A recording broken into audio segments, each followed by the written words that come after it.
Bonjour à tous les Gémeaux et bienvenue pour votre tirage du mois de juillet 2023.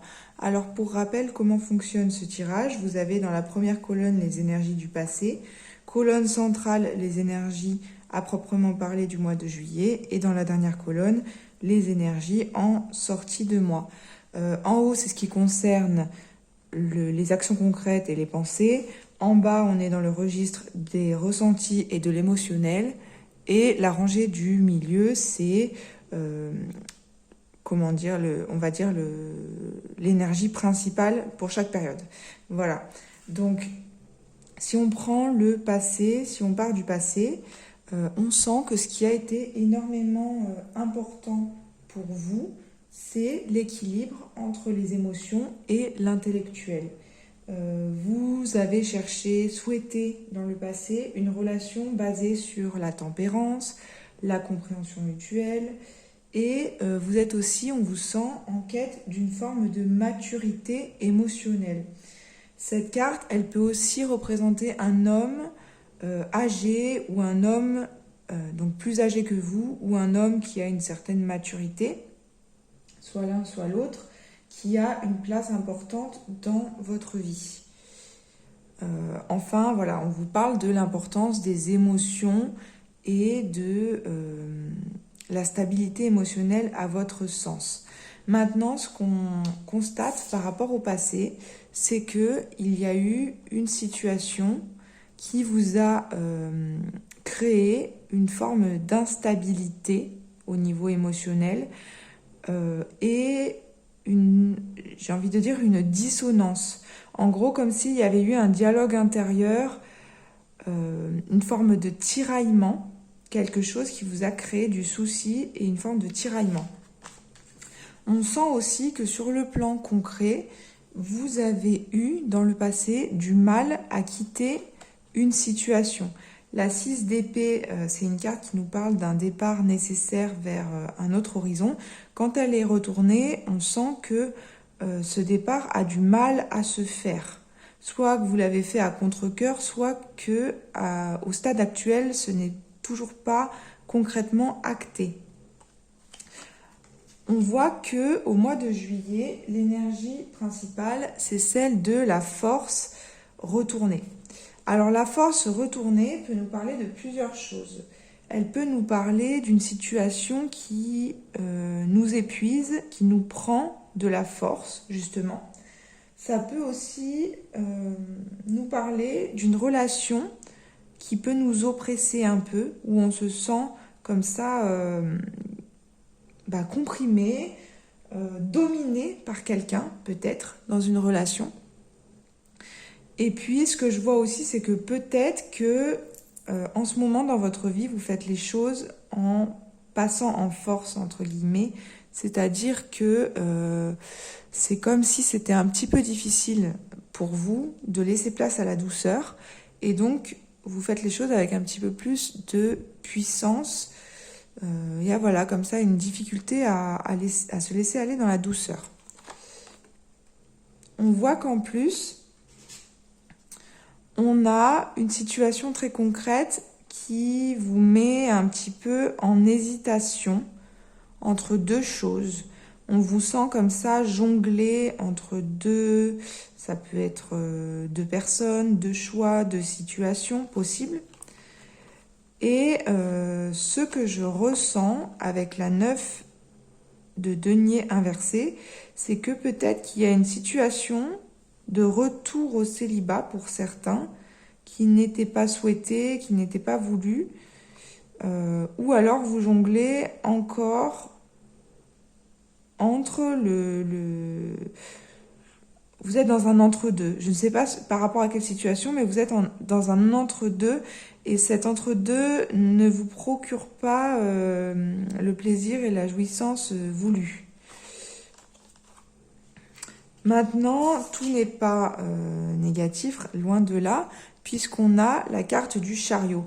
La carte du chariot nous indique qu'au mois de juillet, vous allez être capable, malgré les divergences et malgré peut-être les conflits internes que vous pouvez vivre, vous allez être capable d'avancer et de tracer votre route.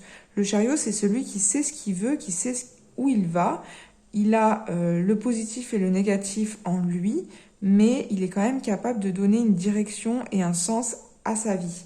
Donc on sent que vous allez certainement reprendre une forme de maîtrise émotionnelle au mois de juillet. Et puis, donc fin juillet, avec la carte de l'étoile, on parle d'espoir retrouvé. Et certainement que cette énergie un peu dure va faire sa route. Il va y avoir un cheminement et vous allez laisser place à plus de féminité et plus de douceur vers la fin du mois. Maintenant, ce que je vois, c'est que cette situation instable et inconfortable où vous ne savez pas sur quel pied danser, je sens que quelque part, vous ne voulez pas la lâcher. Avec la mort inversée, on sent que les changements vont se faire quelque part malgré vous. Maintenant, la mort, c'est une carte de transformation, mais de transformation toujours pour un plus grand bien. Si la mort est à l'endroit, elle nous parle d'une transformation que vous voulez et dont vous êtes acteur. Maintenant, elle est à l'envers. Donc pour moi, c'est la vie qui va vous amener certains changements. Là, à l'heure actuelle, vous ne voulez pas quelque part ces changements, mais ils sont nécessaires. Ça nous parle de changements pas forcément simples, mais à plus long terme qui vont nous amener vers plus de luminosité. Et enfin, avec la 9 de bâton inversé, on est un peu sur la même énergie, c'est-à-dire que cette carte nous parle de quelqu'un qui s'accroche à quelque chose, alors que pourtant il y a d'autres choses qui sont autour et qui peuvent amener à des opportunités peut-être plus intéressantes. Donc pour moi, cette carte, elle vous incite réellement au lâcher-prise. On vous dit qu'il va falloir lâcher cette chose et ne pas rester dans la stagnation.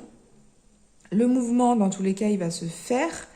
Et avec la carte de l'étoile, on nous parle quand même d'une ouverture de cœur à venir et d'un peu plus de douceur. Mais on sent que pour vous, au niveau émotionnel, c'est dur de lâcher. Alors, si on approfondit un petit peu les cartes, avec le reste des cartes. Alors après, pour moi, je l'ai pas mal orienté autour du sentimental, mais ça peut aussi nous parler très bien d'une situation professionnelle, où on a du mal à effectuer un départ, où on a du mal à changer de cap, alors que dans le fond, on sent que le changement est nécessaire. Alors ce qu'on voit avec la 5 de bâton et le mot parole, c'est qu'il y a pour moi des conflits intérieurs qui viennent confirmer cette carte-là. On vous sent dans un passé récent en conflit interne entre plusieurs choses que vous voulez, plusieurs désirs peut-être.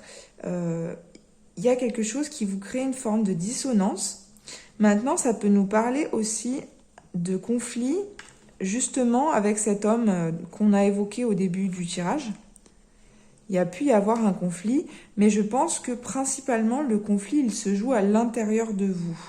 Cet homme en face, lui, il sait ce qu'il veut, il a une certaine posture, et vous, vis-à-vis de lui, vous ne savez pas ce que vous voulez, justement, ou sa posture à lui vous crée un déséquilibre.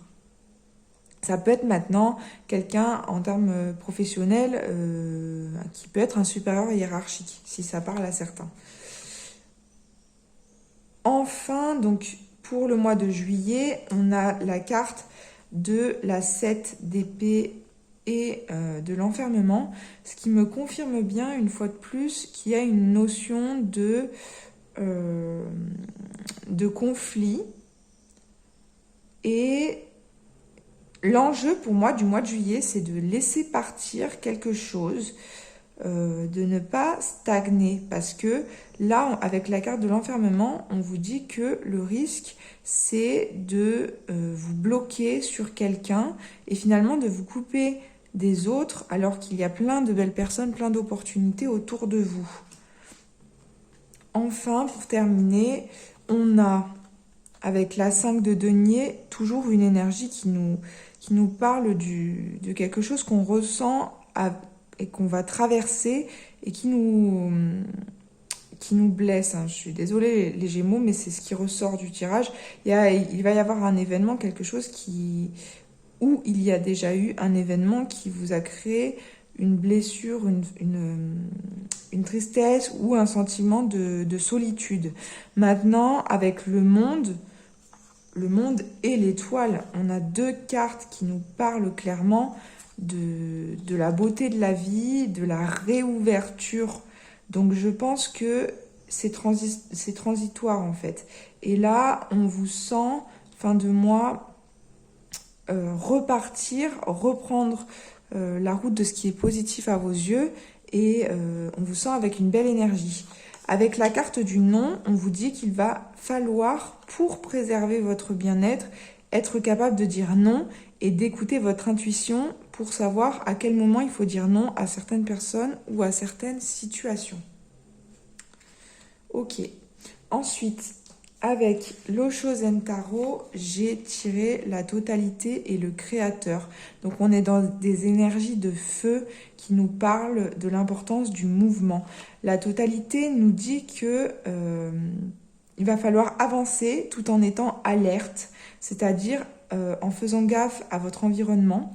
Il y a quelqu'un ou quelque chose en face qui est bénéfique pour vous et vous êtes tout à fait capable de le rejoindre. Mais vous voyez, ça demande un effort à la fois de mouvement et de concentration pour passer de l'autre côté de la rive, j'ai envie de dire. Et pour vous pouvoir lâcher prise sur la situation initiale et pour pouvoir aller vers une autre situation. Mais ça demande, voilà, pour effectuer ce mouvement, il faut prendre confiance en vous et vous lâcher et vous libérer et identifier aussi ce qui est bénéfique. On nous parle aussi avec le créateur d'un plein potentiel et surtout, cette carte, elle est là pour rappeler que la lumière, elle émane de vous. Là, vous voyez, dans le mouvement, il y a la lumière, mais la lumière, elle émane surtout de vous. C'est vous qui créez votre vie et c'est vous qui êtes en mesure d'effectuer ce qui est nécessaire et bon pour votre propre développement en écoutant toujours votre sagesse intérieure et en partant à chaque fois de votre propre bien-être. Enfin, pour terminer, on a la carte de l'ouverture. Alors c'est marrant parce que la carte qu'on a au cœur, là, c'est celle de l'enfermement. Et donc vraiment, pour moi, c'est une invitation pour vous à ouvrir grand votre cœur, à ne pas vous enfermer vis-à-vis d'une situation ou d'une personne qui a pu vous bloquer. Et avec la carte de l'ouverture, on vous parle vraiment de réouvrir votre cœur et de regarder qu'il y a toute cette beauté en vous et autour de vous. Alors, si on lit le message de la carte, donc l'ouverture. S'ouvrir à l'amour et au non-jugement transforme tout. Vivez pleinement leur pouvoir. Avec confiance, ouvrez votre cœur sans réticence et accueillez les expériences qui vous cherchent. Les manques, les frustrations, les déceptions ont tendance à renforcer le pessimisme et à vous fermer à la nouveauté. Bien que tout n'aille pas au mieux, hissez-vous vers la seule énergie qui a le pouvoir de tout changer, l'amour. Laissez-la infuser dans tout votre être et votre esprit.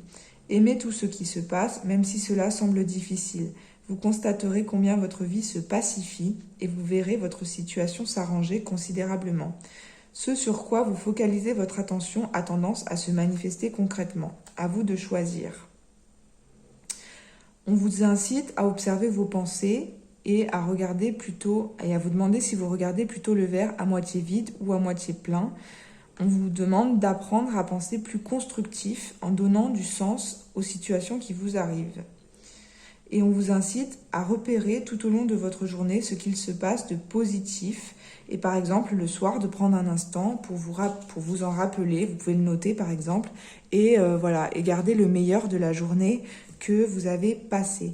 Donc voilà les Gémeaux, on sent bien qu'il y a une difficulté vécue en ce moment. Mais on vous incite à voir les choses sous un autre angle, sur un angle plus positif et à regarder toute la beauté qui vous environne. Voilà, donc j'espère que ce message aura pu vous aider. N'hésitez pas à me dire en commentaire si ce tirage vous a parlé. Je vous souhaite un très agréable mois de juillet. À très bientôt.